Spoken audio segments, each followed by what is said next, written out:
I was 12 in the spring of 1967.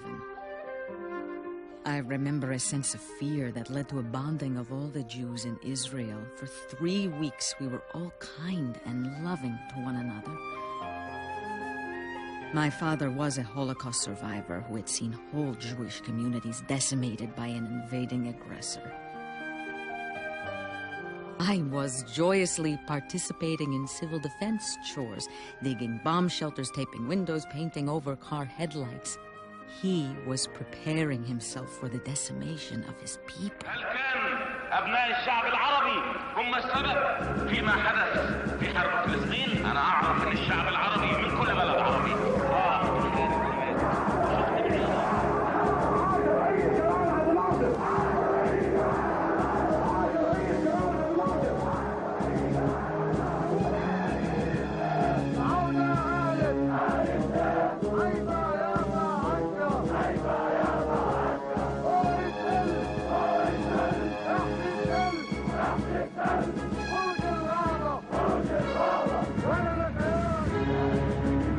Egypt moves 100,000 troops, 1,000 tanks, and 900 heavy guns into the Sinai Desert.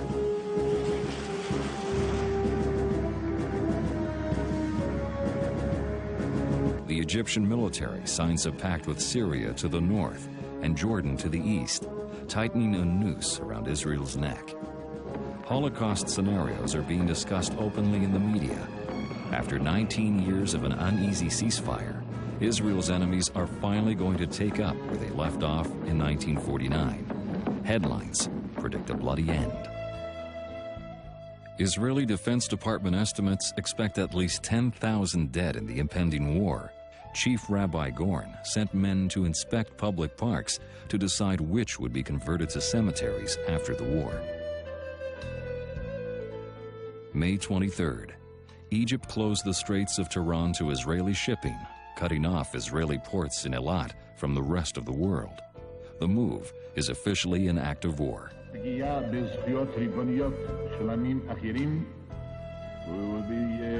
Finally, on May 28th, Prime Minister Eshkol addresses the nation, attempting to calm the raw nerves. He stumbles, obviously not believing his own words. The address only increases the panic. On that same day, in Brooklyn, New York, 20,000 school children gathered at a parade for the Lag BaOmer holiday. Alle Brüder und Schwestern, was gefühlen sich in Eretz HaKodesh in Eretz Israel, stehen nicht in einem Lager, wo der Oberste beschützt sie und schickt sie seine Brüche und Atzloche und Yeshua in ein vergrößerter Most. Gedei sie sollen mal rauskommen und sie wollen mal rauskommen. Von dem übstigen Masse mit Hatzloche liegt das Zeichen, als spezielles Fuß heraushelfen sie. A durch dem, was sie nicht lernen mit Apostel mehr Teile. Und durch dem, was sie nicht mit Kallen sein, noch eine Mitzwe und noch eine Mitzwe. Und was mit durchlassen, keine Gelegenheit in dem. Und wir tegen tun in die Hafte und Lache Komecho. Ich weiß, Massel, jeder Jeden, wo soll sich noch nicht gefühlen, von die Schwierigkeiten, mit welcher trifft sich, und damit wird mich kuhen. Wie schafft der Wetter bejazigen? Als eben in Eretz Israel werden sitzen dort nicht sicher. Wenn das Saat ist schon in der Eretz, aber Oberste wird manchmal sein, also sei schon in Eretz HaKodesh. Wir hießen Rochem Lonikim, aber Oberste wird sein unser Gott und der Gott von allen Juden, wo sie gefühlt sind. Die Gaten, Tili und Lilium und jeder von euch und mir alle zusammen und bin Jucha die Juden in Eretz HaKodesh. Wollen sein dem obersten Volk, was die zwei Arrestschieden, die Jode am Wohle, Absuche, Agdesha und Archova, von allen Schwierigkeiten. Foreign embassies ordered their citizens out of Israel. Many people turned to the Rebbe, inquiring whether they should leave. The Rebbe responded, To the students of Yeshivas Torahs Emes, Jerusalem, greetings and blessings. In response to your telegram, you should continue to study Torah diligently, together with all the students. Certainly the guardian of Israel shall not slumber nor sleep. May we hear good tidings. Menachem Schneerson. The Rebbe's responses were published widely in the Israeli press. In influencing these people to remain, the Rebbe took personal responsibility for their safety.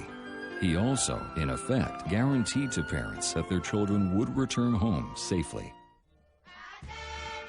On June 3rd, the Rebbe called on Jewish men everywhere, particularly soldiers of the IDF, to put on tefillin, if only once, to fulfill the Torah commandment for Jewish males to don phylacteries. He quoted the words of the Midrash. V'ro kol amor kishem Hashem nikra lecha, amizeta das geit idische Tova, wo sehr Anführer ist ad Hashem Elokei Atzvois, is unter demot wie Joru mi meko, da schreckt me sich vor sich. Wenn nosu mi panecha beschewa drochen man bleibt vor sich. In a special telegram to the Israeli Defense Forces, the Rebbe added, Soldiers who cannot don tefillin in the morning should do so later in the day. Surely the guardian of Israel shall not slumber nor sleep. The Lord is at your right hand. God will strengthen you, and you will return home safely. Israeli newspapers were soon running stories of the Rebbe's promise that the enemies of Israel will fear and abandon their schemes against her in merit of Jews putting on tefillin. Jewish men in Israel and around the world began to line up to support their brethren in Israel through the Rebbe's new tefillin campaign.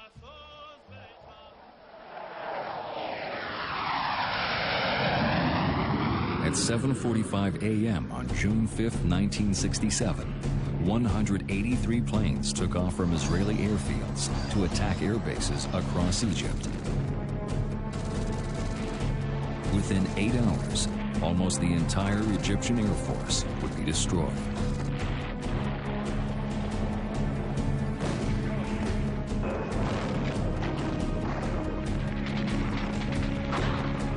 In the battle on the ground, the IDF destroyed more than 800 Egyptian tanks, and thousands of soldiers were taken prisoner. 80% of Egypt's military equipment was lost in the Sinai Desert in under 48 hours.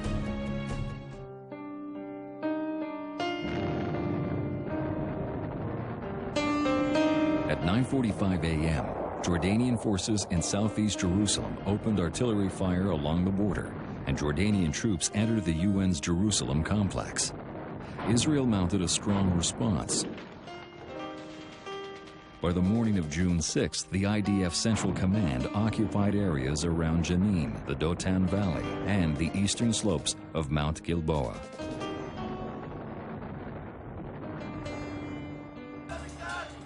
In 25 hours of bloody battle, East Jerusalem and Shechem were taken.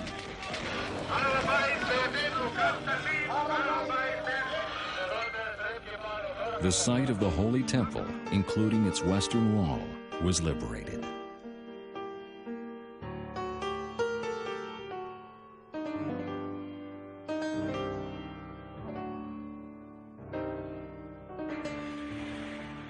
On the afternoon of June 7th, Israeli forces began to descend into the Jordan Valley. 24 hours later, the battle ended with the conquest of the Hebron Hills. The strategic Golan Heights, from where Syria had been shelling directly down onto Israeli farms and towns. For years, Syria had shelled farmers, kindergartens, and shops at random. On the morning of June 9th, in a literal uphill battle, 2 brigades of the IDF Northern Command managed to break through Syrian defenses on the heights. After 7 hours of heavy fighting, they established strongholds in the northern and central sectors. On the morning of June 10th, Syrian defenses collapsed and most of the Syrian forces withdrew eastward. On this morning, the Israelis were moving ahead. There was a sudden panic among our soldiers. Their pullout was done in total chaos. The retreating soldiers had left their weapons behind them and were running home. Some were running even before the Israelis had come anywhere near their positions.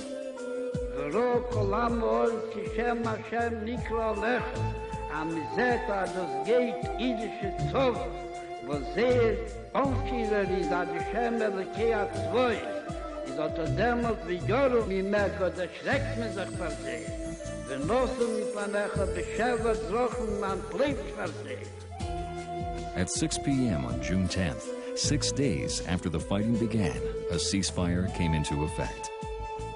Israel experienced a victory unmatched in its history. It conquered an area 3 times its previous size. The world stood in awe. The entire world recognized that a miracle had taken place. Across the deserts of Sinai, a biblical prophecy comes to pass as the forces of Israel sweep on in an astonishing triumph of strategy. And that victory is a swift, smashing, and total one, as crack Air Force, infantry, artillery, and tank corps combine to sweep across the Sinai Peninsula to the Suez Canal, east into Jordan. In 6 days, the war was over. How did Israel do it? It's the first time in 19 years that Jews have been allowed to visit and pray at the site of the ancient Temple of Solomon. And Israel shall be a proverb among all peoples. The Rebbe expressed profound gratitude to the soldiers who had risked their lives in the war.